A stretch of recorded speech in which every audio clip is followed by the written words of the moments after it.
फरीदाबाद शहर के जाने माने वकील श्री एल एन पराशर से, जो कि पिछले काफ़ी लंबे समय से न्यायपालिका में सुधार के लिए लड़ाई लड़ रहे हैं। वकील साहब, अभी सुनने में आया है कि आपको जंतर मंतर पर प्रदर्शन के लिए समय मिल गया है, बताइए इसके बारे में। हम 27 तारीख को जंतर मंतर पर जाएंगे और वहाँ भ्रष्टाचार के खिलाफ जितने हमारे पास ये प्रूफ हैं सारे वो प्रूफ देंगे।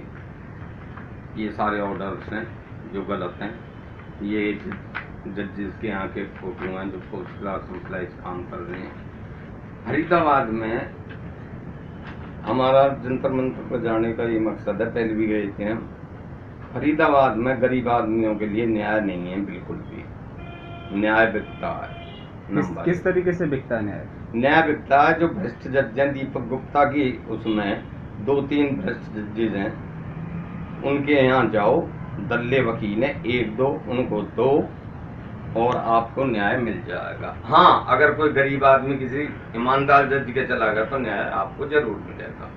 इसके बाबत हमने पहले आप सीधा खुलेआम एक सेशन जज के ऊपर आरोप लगा रहे हैं, उसके सबूत हैं आपके पास? किन सबूतों के बिहाफ पर आप लगा रहे हैं आरोप? सर, मुझे 28-29 साल प्रैक्टिस करते होगे, मेरे पे प्रूफ है, जब ही बोल रहा हूँ।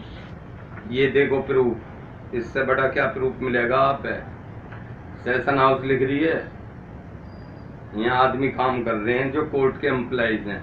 आप पता फोर्थ क्लास के लिए क्या डायरेक्शन है कि कोई भी फोर्थ क्लास आदमी किसी जज के यहाँ कार्य नहीं करेगा जो कोर्ट में है। ये सुप्रीम कोर्ट, हाई कोर्ट के ऑर्डर्स की वॉल्यूशन है। क्या ये करप्शन में नहीं आती? ये भी ह्यूमन बीइंग है। जो फोर्थ क्लास कर्मचारी हैं, उन्होंने कोई आवाज उठाई है कि भाई? उठाई है, ह्यूमन राइट कमीशन को उठाई थी। ये आवाज उठने किसकी देते हैं? इन्होंने मेरे लिए कह दी थी इसलिए तो मरेगा और तू अपनी नौकरी संभाल। एक ने बता दी थी, फोटो खींच दिए थे। किसी को भय दिखाते हैं, भगवान ना करे कहे तो ये तो यहाँ पुलिस अफसर सारे ठीक हैं, अदरवाइज ये आपसे ही कह दें, कहलवा दें। अभी आप जंतर मंतर पर जाने वाले हैं? हाँ जी। तो उसमें आपने लिखा है कि प्रधानमंत्री और राष्ट्रपति को ज्ञापन सौंपेंगे। हाँ जी, प्रधानमंत्री। क्या मुद्दे हैं उस ज्ञापन में? क्या मांगे हैं आप? उसमें हमारी मांगे हैं जी, जो फरीदाबाद का सेशन जज एवं कुछ वरिष्ठ जज को तुरंत बर्खास्त किया जाए, जो हमारी ये एलिगेशन की जांच करी जाए। नंबर 2, युवा वकीलों को बेइज्जत ना किया जाए, डेमोरलाइज नहीं किया जाए। किस तरीके से? कंटेम्प्ट का भय दिखा के। कंटेम्प्ट का भय दिखाकर? कंटेम्प्ट एक्ट इन पे भी लागू होता है। नंबर 3, चतुर्थ श्रेणी के जो कर्मचारी हैं वो भी ह्यूमन बीइंग हैं। कुत्ता बेड पे लौट रहा है, वो नीचे चपड़ासी नीचे बैठा है। हमारा आपका भाई भी चपड़ासी हो सकता है। सुप्रीम कोर्ट, हाई कोर्ट ने गाइडलाइंस दी थी इनके खिलाफ एक्शन हो, बड़े स्ट्रिक्ट उसमें थी। उल्टा उससे ये कहते हैं ये क्या तो एल एन पराशर के खिलाफ लिख, वो तो मरेगा ही, और तेरी नौकरी को वो कर देते हैं। ये आवाज दबाना किसने बोला है? ये दीपक गुप्ता ने बोला, जो सेशन जज महाभ्रष्ट है। किस कर्मचारी को बोला था? नाम मैं बता दूं, उसकी नौकरी आप बचा लो तो एक के ना 5 के नाम बता दूं, आप नौकरी नहीं बचा सकते उनकी। वकील साहब, तो जंतर मंतर पे ज्ञापन देने के अलावा और आपका रोष प्रकट करने के लिए और भी कुछ योजना सोच रखी है? हाँ जी, सोच रखी है। इसका दीपक गुप्ता का पुतला जलाएंगे बाजी के हैं जी। नंबर 1। नंबर 2, हम जो बीच में भटक गए, जो हमारी मांग है, तीसरी हमारी मांग थी कि जो बढ़िया जजेज हैं उनकी प्रमोशन करी जा, नए जजेज भर्ती करे जा, जिससे कि काम में न्यायपालिका पे बोझ कम हो।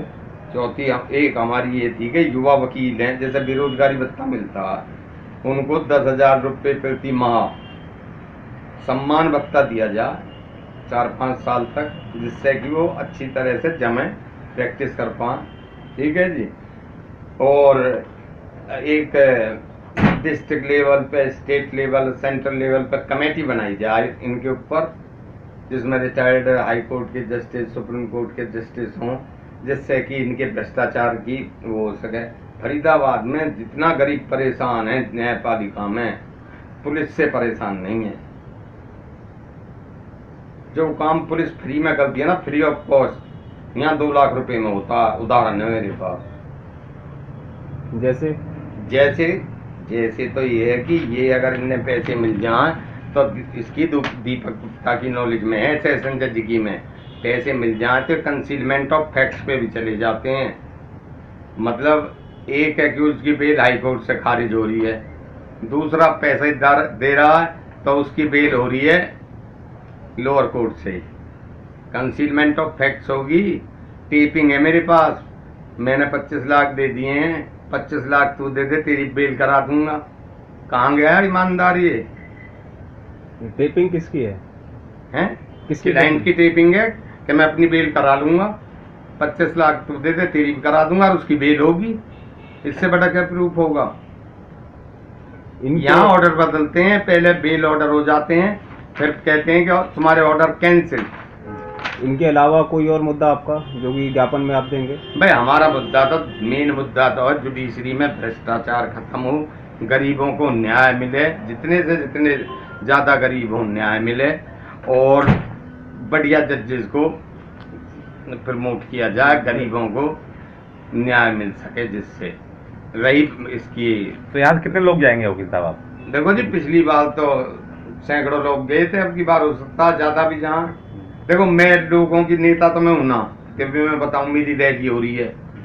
हम जरूर जाएंगे और जंतर मंतर पे भी जाएंगे, धरना देंगे, महामहिम राष्ट्रपति जी के यहाँ भी जाएंगे, प्रधानमंत्री जी के, सबके व्यापन देंगे। उसके बाद आप क्या उम्मीद रखते हैं कि ज्ञापन देने के बाद कितनी जल्दी काम होना चाहिए इस पर? देखो पिछली बार तो हमारा कुछ मांगे मानी थी सरकार ने, सोचते हैं अब भी मान। मुद्दे हमारे सारे सही हैं, विद प्रूफ है। हम टेप दिखाएंगे जंतर मंतर पे, हम जी इसके दीपक गुप्ता के वो घर के फोटो और उन्हें दिखाएंगे, जजेस के वो दिखाएंगे, ये ऑर्डर हैं तो जितने के जितने कई 100 ऑर्डर हैं ये दिखाएंगे। ठीक है वकील साहब।